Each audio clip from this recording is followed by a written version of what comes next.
Welcome to the Takeoff Podcast, the go-to construction podcast for construction professionals seeking inspiration, education, or motivation for the next steps in their career. Each Monday, you'll be joined by me, Mick Donaghy, Managing Director of GEDON Executive Recruitment and a respected name from the industry. A construction leader, a business owner, or someone in the thick of the action. The whole premise of this podcast is for you to get something from it. An idea, a connection, a mentor, whatever it is, I hope you get it. And I hope you enjoy the show. Without further ado, let's get into it. Hi guys, welcome back to another episode of the Takeoff Podcast. Today we are joined by Samantha Hiller. Samantha, thank you for joining us. Do you mind giving us a bit of an introduction as to who you are, what it is that you do? Really excited to have you on the show. Yeah, thank you so much for having me on. Look, I've always been in the development space. I've been in the industry for 5.5 years or so now, and I've worked across a lot of different development companies. So started with the really large listed companies, gone to sort of boutique developers, and now I find myself in a integrated builder developer environment, which was really interesting. Nice, excellent. So I think you're probably one of the youngest guests we've had on the show, Samantha. So thank you so much for bringing the average age of the show down. It's it's certainly up there. So no, thank you very much. So what I'm keen to understand is more about like your upbringing. Are you originally from Brisbane? Where did you grow up? Yeah, so I'm going to drop a little secret. Not most people know. I actually was born in Dubbo, which is country New South Wales. And my family moved up to like the Gold Coast area, northern New South Wales, when I was pretty young. And my dad's always been in the construction industry. So he's a very hardworking man and still is today, out on the tools. And so I guess that's how I sort of was exposed to construction at a very early age, and kind of makes sense how I've landed where I am now, where it's involved in construction, but not entirely on site all of the time, which was a good mix. Did your dad tell you to go into construction, or did he tell you not to go into construction? Because my old man, he's a plumber, and he was like, never go into construction, do something else. He was definitely like, don't go on the tools. And I was like, yeah, that's probably not right for me. I did like studying. And so I saw myself sort of fitting into construction in a way where I could kind of influence the outcomes without having to be on site. But I guess what I learned from him was that it's a really sort of diverse environment and there's so much going on. I think that's what appealed to me of, if I saw myself in sort of a workplace where I'm there for, however long we're working for now, it needed to be a bit agile and a bit different every day. So that's definitely what reality is. Sometimes that's good, sometimes that's bad, but it's a good place to be. So what was it like growing up in Dubbo? Is it like a farming upbringing? What was it? Yeah, very well. It's called the City of the West, if you could call it that. It's kind of a big town within the country environment. So I had my great grandma and whatnot lived out there, where mum and dad born in Sydney but moved out there for her. It was, I don't really remember too much of it other than that where there was really nothing happening out there. Yeah. And I think mum and dad realised that in order to give me and my brother the best start, we needed to move into more of an urban sort of space and to give us the opportunity to study and whatnot. So that was really the driving force behind the move. And I think they're very happy they did it. I'm happy they did it as well. Yeah. So obviously you were inspired by family relations within the sort of construction sector. So did you always have this in mind that you wanted to go down like this development route, or this is just something that is sort of transpired? Like, tell me more about that. I kind of was very open throughout my high school years, and I had to really bed down, I guess, obviously, what pathway I was going to choose for uni. So I toyed around with, project management or engineering. I kind of always had the idea of, okay, well, wouldn't it be great to, own my own development company or be a developer in that space? And then realized that's not straightforward and that's not generally the pathway. It sounds, lucrative and people want to do it, but the reality is that it's actually quite risky and sometimes not a lot of reward. So I just looked into what are the options out there So development was one, but the pathways to actually get into that industry and work in a development company were quite limited. So I landed on a Bachelor of Property with Bond University, and it's essentially like a property economics degree, but I also studied within that property valuation. I did also, even though I knew development would be a great sort of industry to work in, and you get to drive outcomes on site, but you don't need to be on site and all that sort of stuff, still kept an open mind, did the valuation courses, which is great foundation sort of understanding, I guess, but quickly realized that you follow a kind of a set methodologies to valuation. And it was, even though there's specialist assets you can, value and whatnot, realized that probably wasn't my pathway. Thankfully, I ended up in where I am now through Lendlease as a graduate with them. So a lot of these big companies offer, as you know, graduate programs as kind of the first foot in the door into the industry. And these, especially with these listed companies, they're massive. You have so many people, so much competition trying to fight for these roles. Somehow I managed to get one of the two roles in Queensland for property development graduate spot. And that was really how I found myself where I am now. And I understand it's actually quite challenging if you can't maneuver in that way. You need to do a couple of things in a different area of the industry to again kind of jump across. So I had a fairly straightforward sort of entry, I guess, into the development space that way. How do you feel like you got one of those positions? Because they are super competitive, and there'd be a lot of people listening to this, maybe just starting off out in their career, graduate or something like that. What advice would you have for maybe trying to get one of those positions, Samantha? Yeah, I asked myself the same thing. I was like, how did you land this? But I realized that in this role specifically, if you want to be in development, because there are so many stakeholders involved, you need to be incredibly good at communicating, and you're not expected to know everything as a graduate. As coming fresh out of university, everyone acknowledges that you're, pretty green to everything. So I wouldn't worry too much about, you obviously want to be technically competent, understand the fundamentals of whatever you're sort of applying for in that sort of space. But I would really encourage people to focus on being confident in how they communicate, being confident in who they are and the value that they bring. You don't need to have years of experience to bring value. I think if you're you've got tenacity and you take initiative, they're all really good qualities that you're able to offer to a company, even though you don't have years on years of experience for the role. So what I can tell, obviously my day job is in the recruitment industry. So if I was looking at your background and I was one of those admissions counselors or whatever their name is, I can see that you have done a lot of extracurricular stuff, with, Tweed Shire Council, Department of State Development. So what was your thinking behind doing a lot of those, say, internships and that sort of thing? Talk us through that, Samantha. Look, I think it was really an exercise in trying to broaden my horizon of what the industry was really like outside of studying, and trying to get, on the ground actual information to help me make decisions about my future. So that's really where the driving force was behind doing all of these things out of what is really required. And I would definitely encourage that if you can, put yourself forward and seek, internships with different organizations. I sought an internship with government because I'd never really been exposed to government firms. And so I wanted to understand what's their way of working, how do they operate compared to, the private sector. And then I was also fortunate enough to, through university, do a overseas sort of stint, very briefly, a couple of weeks in the Solomon Islands. But that was part of a semester-long capstone project to actually develop a master plan for one of their schools over there. If you have the opportunity while at uni to do some sort of capstone project internationally, informative of how you actually apply all of the technical stuff you're learning to a real life scenario. And you quickly learn that technical competency is really important, but it's how you communicate with people, how you get the best from them, how you delegate and get accountability from people. So things happen. That's the part that's actually really hard to manage. And it kind of makes you all go, okay, this is what working is really like. I've got to work with 5-10 different people. We're not all the same. It's really good experience to do that. Yeah. So I can tell, like, you're the type of person who has nearly created what you've wanted. You've nearly sort of worked this is what I'm looking for, and I'm working sort of reverse engineering to some extent. Tell me, if you were with one of your peers in university, how would they have described you, as those 3-4 years you were in uni? Oh, that's an interesting question.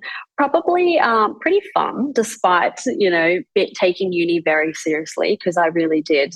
I was head down, bum up the whole 2 years. With Bond, it's compressed trimesters, and it's a private university, so it's incredibly expensive, and I didn't have any support from family or anything to pay for that. So it's a large sort of investment in my education, and I understood with that came a huge network that became open to me. So and I could also stay at home while studying and things. So I had to really make sure I was doing what I needed to do at university to, like you said, achieve the outcome that I wanted and get to where I needed to be. So I was, despite taking things very seriously, I think they described me as fun. Yeah, probably very driven and decisive. Like I just knew what I wanted, and I knew the plan, and I just really believed in myself that I could make it work and make it happen. How did you know what you wanted? That's a deep question, but some people, and I'm 32, and some days I wake up and I go, I don't even know what I want, Yeah. So tell me, like, how did you know what you wanted? What's giving you this drive, I suppose? Yeah, it is a deep question, but it's a lot related to gut feel about where I'm meant to be. And I always felt like that was housing in some way. In terms of, I feel strongly aligned with a lot of social initiatives. So helping people that are homeless, for example, volunteering and different things like that. There always had to be like a social anchor for me to find a passion or feel like I was actually contributing in a meaningful way to something. So I felt like development was a way where I could actually impact someone's life by, it doesn't even have to be working in social and affordable housing, but providing housing means that people are, finding the right home for them depending on where they are in their lives. So if that's apartments for first home buyers, or it's a family home for a growing family, or medium density, which I'm currently working on now for a whole range of different people, that was really the anchor of it's a tangible asset, and I can influence the design, I can influence the mix based on the location. It's an important part of the industry, I think. No, totally. What I sense from that is that you get fulfillment seeing the product in its final state, and the end user getting that fulfillment from it. So it must have been really worthwhile going to the Solomon Islands, for example, and getting involved in building a school. And so that wasn't just theoretical then, that was actually in practice. Is that right? Well, so that was that was just a master plan concept that we worked on. But while we were there, we assisted the local community with bits and pieces around like just odd jobs to help them out. So it wasn't actually physically building anything at that time. So the intent with that master plan was that it was submitted to their government for funding for the school. So we basically did, I guess, the typical consultant scope to then apply for approval for the funding. So that was kind of where we stepped into the piece. But it was very, that was my first time overseas as well. So that was really eye-opening to be in that environment and to see a different culture for the first time and kind of open my eyes to the world essentially. So yeah, it was a really valuable experience. And I actually don't know where that landed, that school. I hope it did actually proceed. I know Bond's got very strong ties with Solomon Islands, so they offer a lot of their medical students go over there and do practice in their hospitals. So there's a bit of a continuous synergy with Bond and the Solomon Islands. So I'm hoping they did get its funding. Yeah, good. So you managed to land this sort of your first job in Lend-Lease, and getting that big tier 1 listed company on your CV is so good at the beginning of your career. So you get it, what's your mindset when you get that job? Oh, look, it's being a sponge. It is just staying open to every single opportunity that comes your way and taking initiative to go after opportunities as well while you're there. There's so many people in those types of companies that have a lot of experience and knowledge that are also very willing to give their time to graduate. And so I really capitalized on that and asked whoever I could find that would sit down and talk with me to have a coffee with me. Even if they were really senior in the business, I'd still just, go for it and see where it landed. And most people are, if they can fit you into their schedule, they're absolutely going to give you the time to share their experience because, people like talking about themselves. So that's one thing I've learned is that if I'm sitting down with someone, I just fire off questions and it's very easy to keep a conversation going and just extract the value while you're there. But I always say starting my career with Lendlease was the foundation for my career, not only in first experiences, but also understanding like corporate governance, how they run projects, the systems, the processes in place, and how considerate these projects are against a whole bunch of criteria, not just, making a dollar, but also, making communities, the social impact, the environmental impact. And I think that's something that I'm always going to take through my career is trying to change the stigma around developers being dodgy and they don't really care about the end user or the community. And don't get me wrong, there's developers out there like that. But I think as you see more young people, especially coming through this industry, they want to see change and they want to see big corporates and smaller companies as well caring about those things because there's more consideration to those sort of values these days. I think development is the same as any other industry. Like if you're in just the building side of things, there's good builders, there's bad builders, there's good and bad to everything. So I guess what type of projects did you first of all get involved with when you started working at Lendlease? So I started in the urban regeneration business, as they call it, and in the graduate program, you have the opportunity to do multiple rotations. So I worked on the Brisbane Showgrounds master plan sort of precinct. At that time, there was 25 King Street, which is a large sort of timber building, was just delivered. And it was at a time in the market where there was not much happening for apartments at that time. So it was about 2019. And so I kind of just helped out with some, concept designs or doing a lot of market research into what's happening in our market, where are we sitting and what's about to kind of come up that we need to position ourselves for. So I did a bit of work in that sort of space, but the bulk of my time at Lendlease was spent in their communities business, which has recently been acquired by Stockland now. But at that time, they were running a whole bunch of master plan communities across Southeast Queensland. So I worked most of my time on Springfield Rise, which is an extension of Springfield. I got stuck into land development, and really that's where I learned a lot about civil works and services and urban design and all of those sort of things that go into creating a place that you kind of, unless you've seen what goes into it, you don't realize the extent of how thought out everything is, like road networks and all of that sort of stuff. I did bulk of my time with Lendlease in the communities team. So when we'll go into the role of a development manager in a moment, but so at that point in time, are you learning sort of a little bit about a lot rather than a lot about a little? Yeah, 100%. You are spread as a resource itself. As a graduate, you are by virtue everyone's resource. So you are pulled kind of pillar to post, and that's a good thing because you're absorbing a lot of information from a lot of different people. Yeah, I was across everything from sales and marketing tasks to actual development management tasks to assisting just random people who needed help, like in the finance team and things. You have to stay very open to everything. It was a good way to experience that development cycle or what's involved, because when you go to a smaller company, for example, you don't have all of that function and all of those supports. So as in a development manager role with a small company, you're kind of expected to know what marketing collateral you need to prepare and then work with consultants or agencies to do that.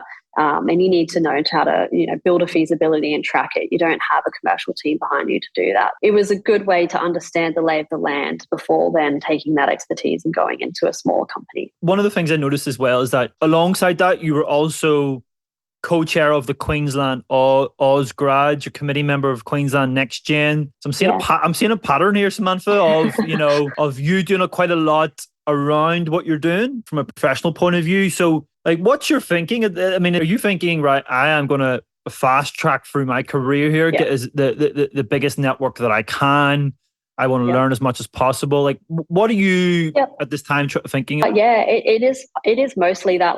I've been pretty strategic in my career to date. And a lot of that is trying to expand my network and to know people in every sort of area of the industry, so that I know that this industry is very much who you know. And then that's, if you have a question, you can just call someone up, or if you want to have a coffee with someone, you just call them up, or, when there's a market downturn and you need a job. Like, that's a very real reality in this industry and construction as well. You need to have network and people where you can turn to and have support, but also potential opportunities. Absolutely. It was to kind of build a brand and build a name for myself in Lendlease and also within my peers, because you kind of all rise up the ranks together. So you want to have strong networks and start that early in the piece. Even while you're at uni, I have some students that reach out and ask for a coffee with me, and I'm more than happy to do that. So taking that initiative and building that brand as early as you can, I think, is a really important thing to do. Right, guys, so I'm absolutely pumped to say the Takeoff podcast is proud to be sponsored by RIB Software, the company behind some of the leading estimating software in the entire planet, including Costex, Candy, CX, and more. So firstly, if you didn't know, RIB are a powerhouse at providing innovative software solutions to the construction and engineering markets. They have over 500,000 users globally, are known universally as a solution provider for your entire project lifecycle, from planning to construction and beyond. RIB solutions help to ultimately connect people, processes, and data, so your project comes within budget, on time, and to the quality desired, all whilst reducing your business's carbon footprint.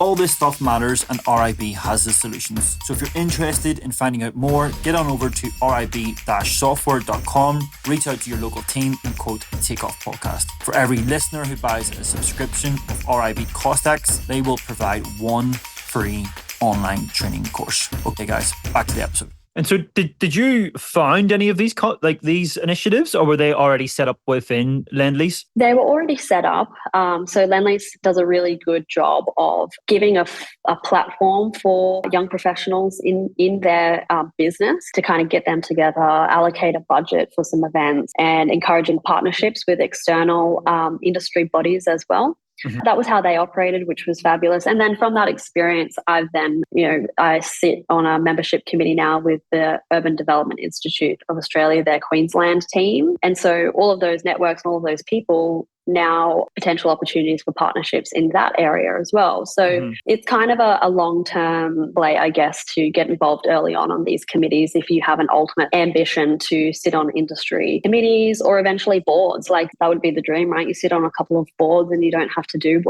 much work anymore. That's a reality. And I think people don't kind of get that. If you're a thought leader in that space, or you bring a lot of experience, and that comes with time for sure, but if you know how these things work, it's very, very easy to just be like, okay, that's what I want to do, and know that that's an actual outcome in your career. So when you're doing all this, chairing different committees and all that sort of stuff, I assume you've got this friendship group somewhere that is probably partying, is probably doing all the stuff you do when you're in your young 20s, traveling. So how difficult was it?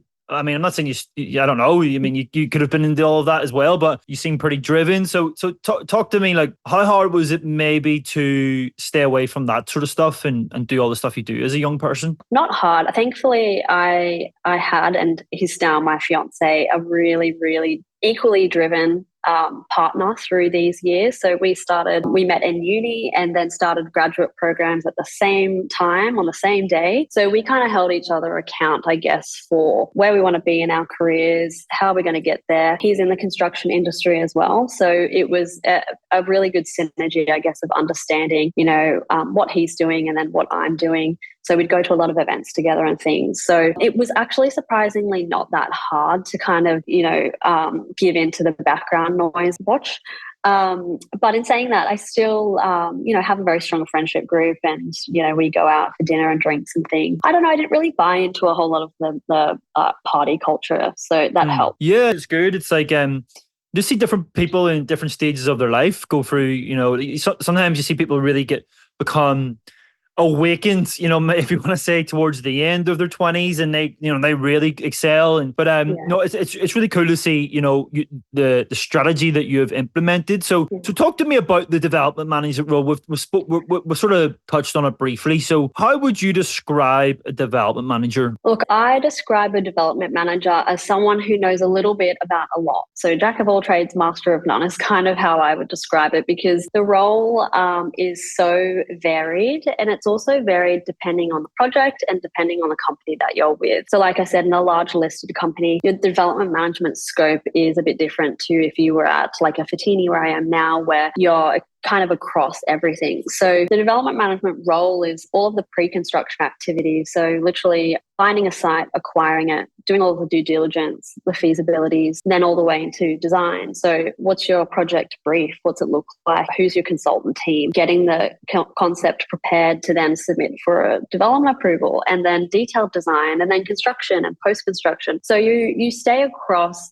the whole end-to-end process in the development lifecycle, and you kind of sub in and sub out as lead through certain points. So I would heavily drive the front-end sort of pre-construction phase and own that brief and make sure that we're designing to meet the brief and meet the market. But then when we get to construction, I would kind of sub out. I'd still sit over the top and understand what's happening from a budget perspective, risk, ensuring that we're actually delivering what we need to, especially if you've sold the lots or the apartments and you've got a legal obligation to deliver in accordance with that. But otherwise, a project manager or someone else would take the lead through that phase. And then I'd come back in at the end and deal with all plan sealing, registering the lots, settling them. It's a very diverse role, and you have to really enjoy strategy and problem solving and creating, because you create what you're doing on the site. So you need to be very in tune with that market of, okay, we've got this site, it's located here. What are other developers doing? What's going to work for this site? What's our price point? You kind of got to enjoy doing research and then working with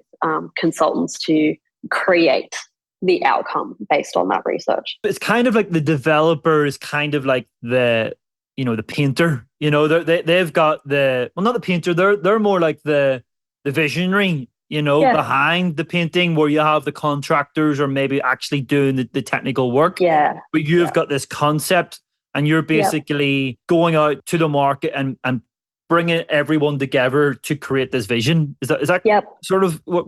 100%. Yep, that's correct. And so you need to be able to be the type of person to communicate, like I said, really effectively and clearly to a lot of different parties to align to what that vision is. What is that outcome that we're all trying to achieve? And so everyone's on the same page. And that can be really tricky to do. I'm still learning how to do that well, because there's so many different personality types as well. Like, speaking to a planner versus a contractor, they're very different communication styles and very different sort of levels that you need to go into detail with. So it's very nuanced, and you have to have the patience in the role to do that effectively.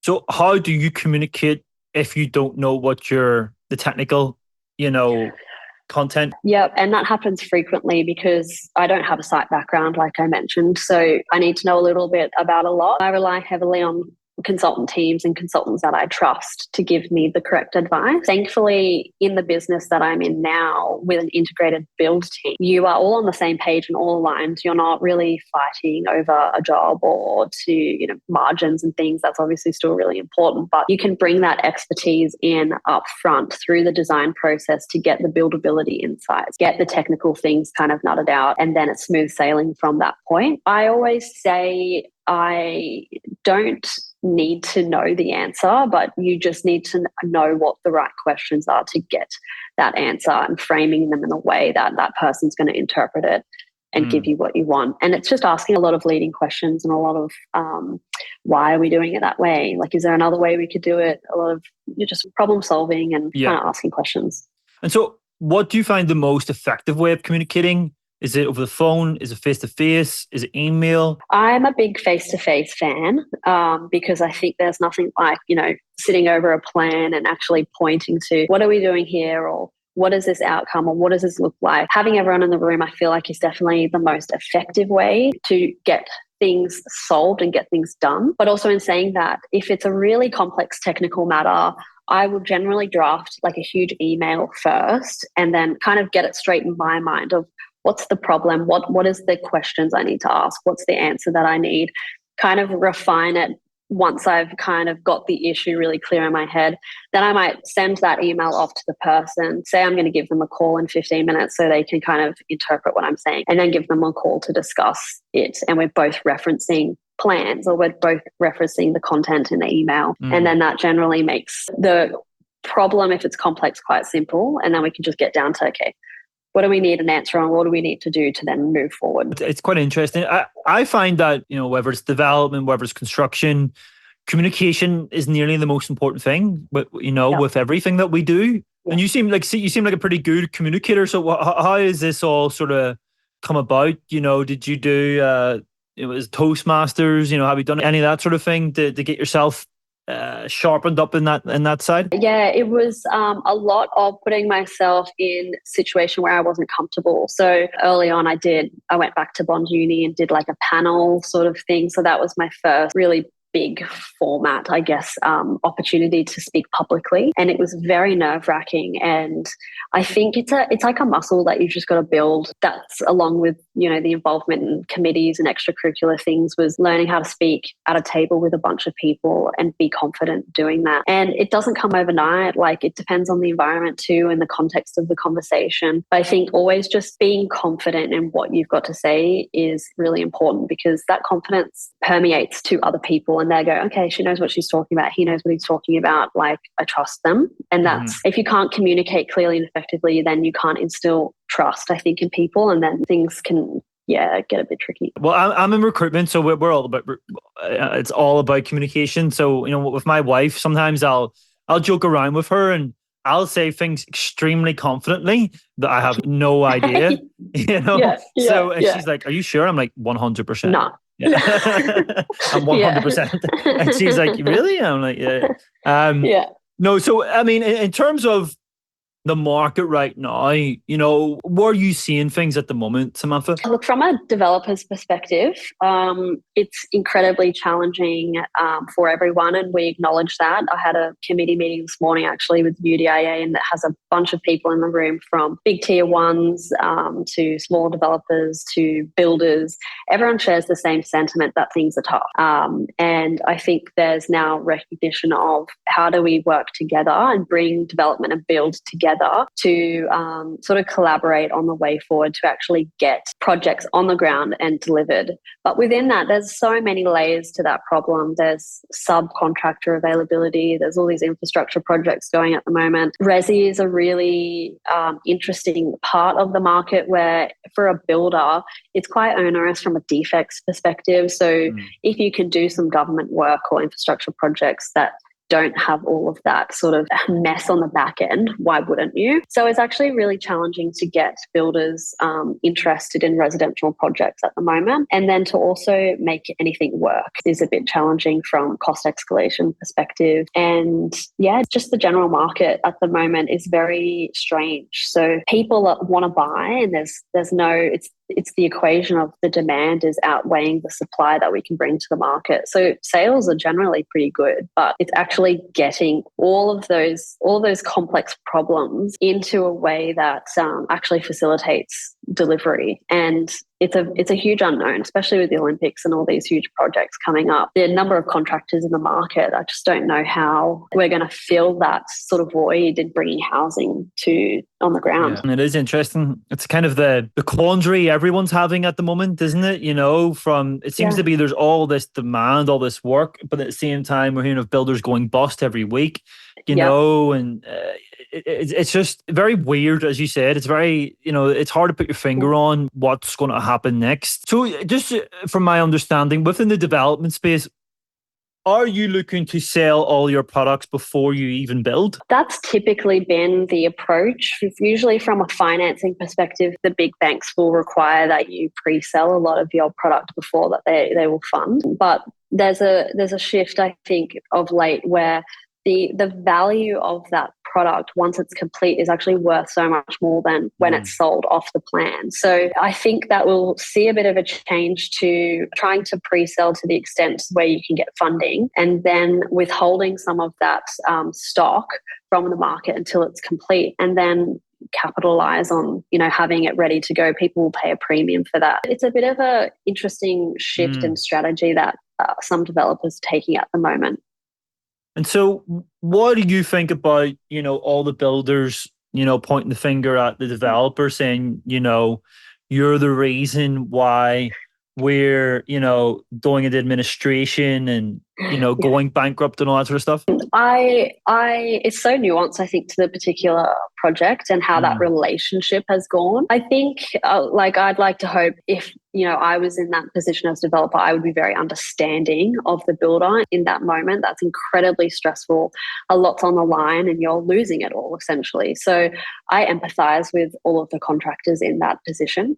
And I'm sure there's more to come, unfortunately, going into administration. So I really feel for them. And I think that we do, as developers, have a ways to go in terms of sharing risk in a lot of the contracts for cost escalation, do share in that. So it's not all on the builder and they're not making any money and then they're at a loss for the job.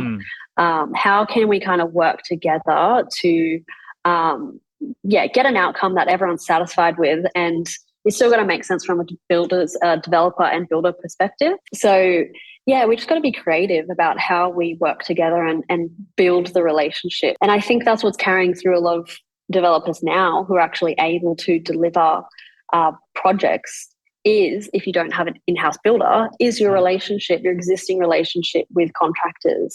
And if you don't have that, then you're kind of in a really tricky spot. So it pays to be on good terms with your builders.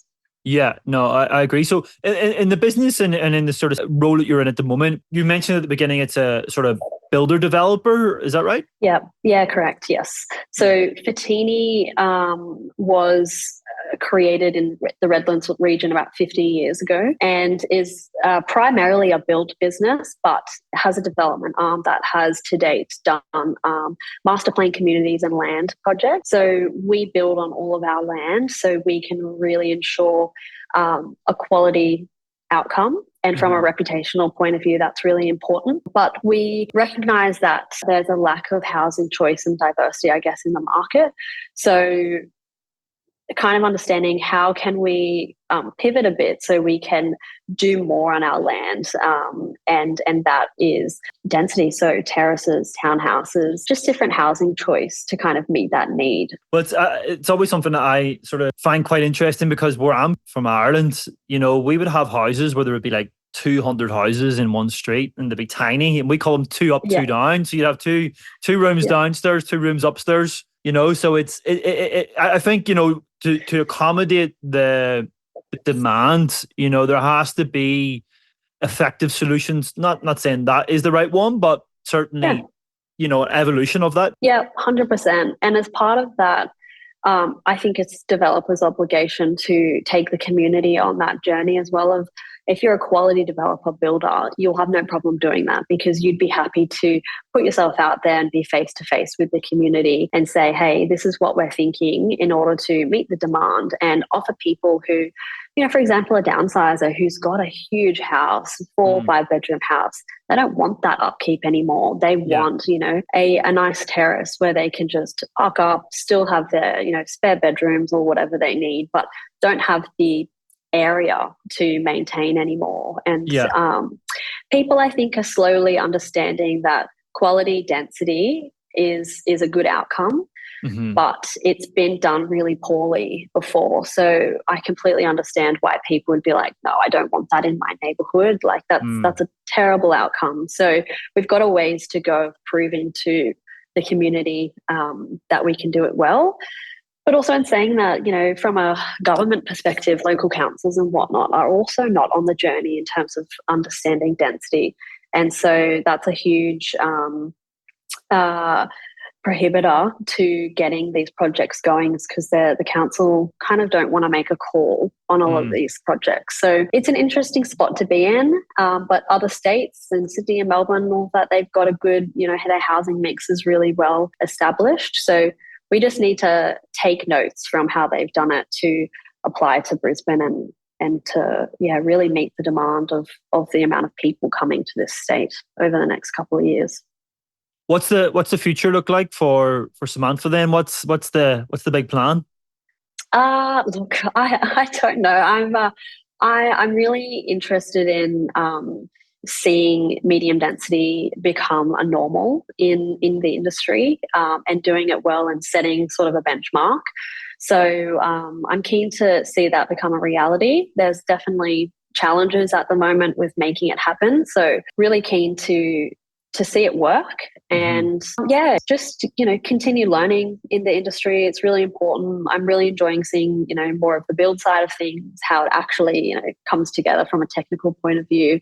So just more of that, and hopefully we meet the demand of what's coming. So if there's anyone that is interested in a career in development management, what sort of advice would you give them? I'd say get out there and chat to some development managers first and get the feedback and get the insights. It's a really vast role. So really consider if you are the type of person that enjoys a lot of, office-based stuff. So, research and like legal things, sales and marketing things. That's a lot of the role, and the fun is obviously in delivery when you're seeing things come out of the ground. So if you're more aligned to that, then maybe project management or something would be better suited to you. But if you would like to sit across the whole end to end, the land vacant to the project complete, then development management is definitely an opportunity. And I'm glad that it's being seen as a real profession, and it's not like a hobby to just be a developer and flip lots or whatever. It's actually, an area of expertise, and we're coming a long way in kind of doing things correctly and doing it right, not just being a bunch of cowboys and doing whatever. So, yeah. Who inspires you? I take inspiration from a lot of different people. I don't really have one sort of person. I'm just inspired by people that are themselves, really. That I love that when people just show up as who they are and they say what they think. All of my friends inspire me. They're incredibly driven. My partner inspires me. I like very driven people, but they're humble and compassionate and themselves. They're the type of people that I draw inspiration from. No, love it. No, really enjoyed that conversation, Samantha. I think there'll be a lot of people who'll be listening to this that'll think, you know what, I actually quite interested in some of that. If there's anyone that maybe wants to reach out and maybe just for some advice or get a coffee or something like that, are you open to that sort of thing? Yeah, absolutely. Get in touch. I'd love to share insights. Hopefully I've done the role justice in this chat. It's very complex, but as much as there's challenges, it's very rewarding roles. Absolutely. Get in touch. What's the best way? Is it through LinkedIn? Yeah, probably through LinkedIn. Yeah, just search me, Samantha Hiller, and reach out and we can tee up a chat or a coffee. Well, thank you so much for being part of the episode today and being part of the podcast, Samantha. That was really interesting. And hopefully we bump into each other sometime in the future. Yeah, absolutely. Thank you so much for having me on. Before you go today, guys, I'm just going to ask you to do one thing. Can you please go to Apple right now or Spotify right now and just give us those 5 stars? Hit that 5-star button. It makes such a difference you wouldn't believe. The whole idea of this show is to inspire, educate and motivate our listeners. And we only do that if we're getting the best guests. The best guests want to see data. They want to see information. They want to see how many listeners that we get. And so all of this stuff is really, really important. So if you can just literally go and do that today, if you enjoy the show, just go and hit that 5-star button. It makes such a difference. I hope you've enjoyed the show. We're going to continue to push this out there every Monday. So if you can, hit that 5-star button. And if you can't, even share it with a friend. Go on to WhatsApp, flick it on to your crew. Guys, thank you so much for listening. On to next week.